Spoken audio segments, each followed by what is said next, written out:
3 of them out.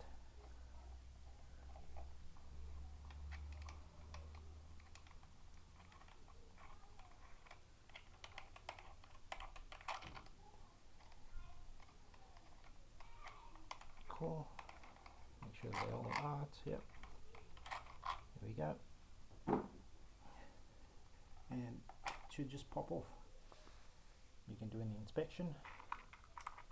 Remove the 3 bolts. These 3 bolts.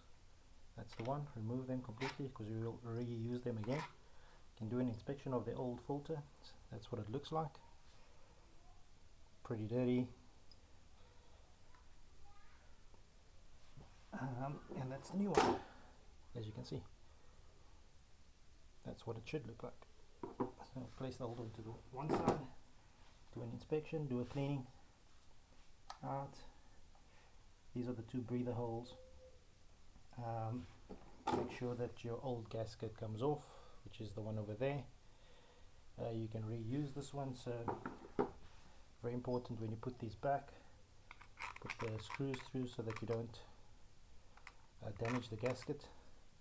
So first place the 3 screws in, make sure they go through nicely over there, and then we can replace. So line up these 2 breather holes with those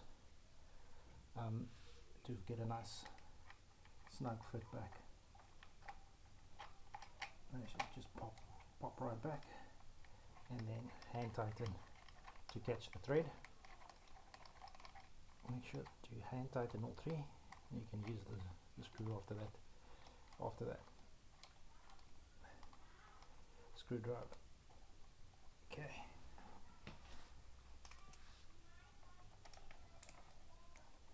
You can tighten these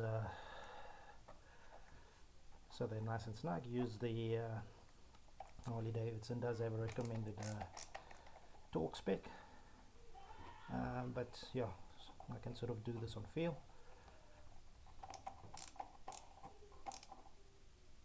Making sure it's nice and firm.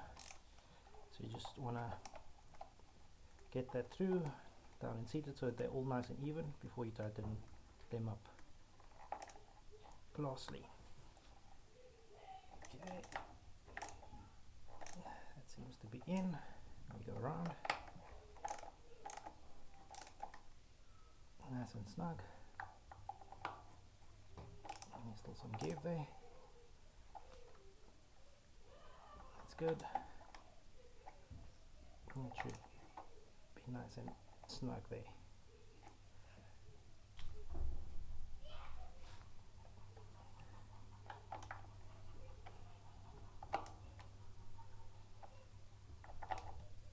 You don't want to over tighten these, but yeah, get a good feel for them.